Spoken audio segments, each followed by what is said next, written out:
Good morning. So I've made my cup of tea and I woke up to a couple of messages this morning saying Barrel Cakes is off again. 2 years nearly this has been going on. So I'm going to give you a brief description of what happened because a lot of people don't know and a lot of people have jumped on the bandwagon.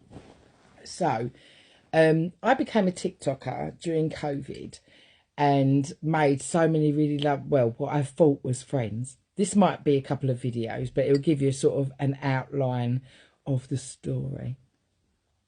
So what happened was I joined TikTok and I'd lost my business. As everybody knows, I had a cafe in Romford. It was Lockie's old cafe off of Towie, and I bought the lease.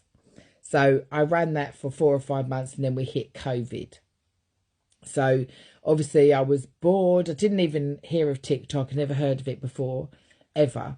And I then joined up and I just watched and saw people having fun, being kind to each other. And it was really a platform that I quite enjoyed, but I was getting consumed into it. Like it was drawing me in because we had so much time in COVID. I had the time to obviously get into it. So then I streamed, because I've streamed before on another platform, Meet Me, Plenty of Fish, all that. So I enjoyed it. And then someone said, oh, I love your name, Sasha. Like, it sounds like a bottle of perfume. So I've got a business brain and I just love like making money and making money. So it'll come apparent later, as you know the story from the beginning to now, some of you. And anyway, so I ended up going on to Google and finding a white label company.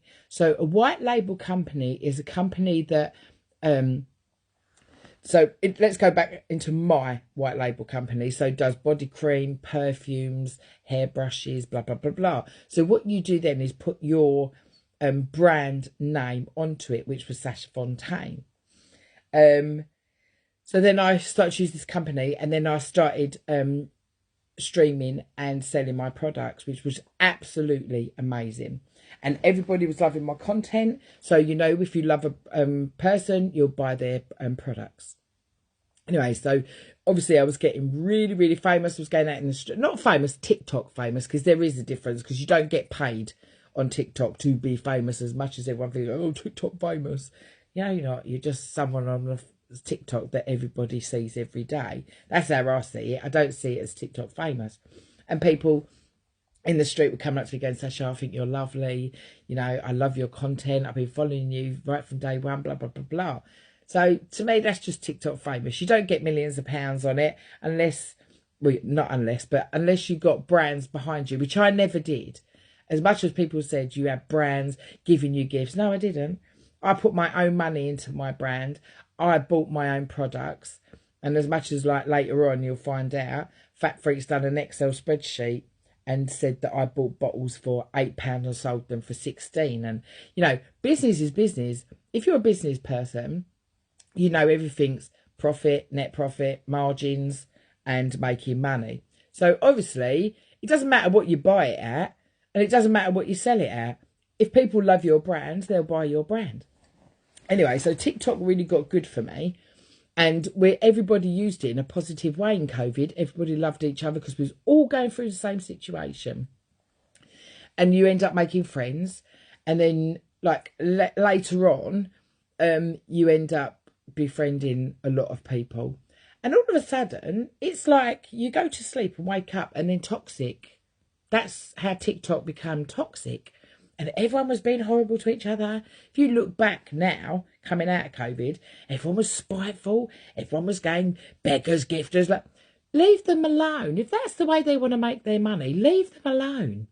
You know, we all have to make money. We've all got lifestyles. We've all got, whether, you know, you're earning money through food, if you're earning money through, like, paying your bills. I mean, I was only earning money to pay my car insurance, pay my tax, to pay my rent, to pay shopping, my council tax. I wasn't earning money and going out and buying flash cars. I live in a 1-bedroom council house, and that's it. I love this house. I've done it up really lovely. I've wallpapered it myself. I've funded my own lifestyle. You know, yes, did I have difficult times? Of course I did, through COVID, like all of us did. And did I like buying shoes? Yeah, of course I did. But I wasn't going out buying flash cars. I didn't live in a massive house. I was just funding and working to pay my bills. This looks very tinted. There you go. So I was just paying my bills. That's all I was doing. I was a girl who loves making money and loves running a business. I don't like working for other people. I have worked for other people in the past, and I hate it. I am very bossy, and I love to come and go as I please. I'm a social butterfly. So if I want to book holiday, I want to book holiday and go. When you're working for an employer, I don't have that freedom. So all through the years, I've always run a business. And I have worked for places like Miller and Carter, which is a great company to work for. I love their food. I still go there as part of the Mitchells and Butler group. And I worked for them and I loved it.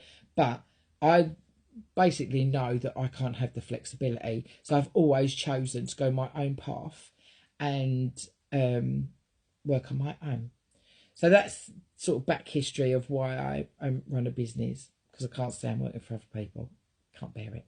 Anyway, moving forward, progressing for TikTok. So anyway, I sold brands on TikTok and everything was good, and I was making lots of friends. Become apparent later. So I was making lots of friends and I was getting a lot of men interest, but for the wrong reasons, as you can imagine. Because as you know, I'm ex-model. Yes, I have done glamour stuff. Yes, I have done OnlyFans. Yes, I have done adult work, not escorting, but just pictures, video cam stuff, and I was making money. Comes relevant later on, where I get called all sorts of names. I'm a slag, I'm a whore. But you got to remember, you know, there's a definition to the word slag. And I don't like that as a character for a woman. Listen, a woman can also like sex, which obviously I've not really been highly sexed through my past. Have I had a couple of men? Yeah, of course I have. Have I been truthful about it? Yeah, of course I have. Do women use that against me? Yeah, of course I have. Now, this is not me, because I don't... When I look at myself, okay, I don't see... a lot of people say you're very attractive.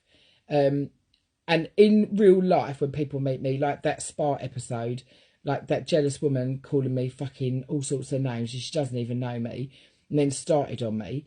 You know, oh yeah, because you're beautiful and you've got long black hair, you think you're it. No. To be fair, I was brought up with a really horrible mother saying that I was ugly all through my childhood. And people go, no, look at you, you've got a big nose. So what?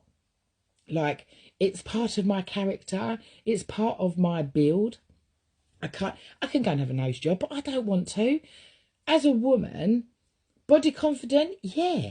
Even though I've like put on a few pounds, body confident, yeah. I still put a bikini on. You know, when I was at the lodge, I put a bikini on, done a video. Oh, look at her, fat cow. No. Curvaceous, voluptuous, of course. Confident, fucking yes. Nice tits, yeah. Gorgeous legs, yeah. Embrace it, of course. I'm a confident woman.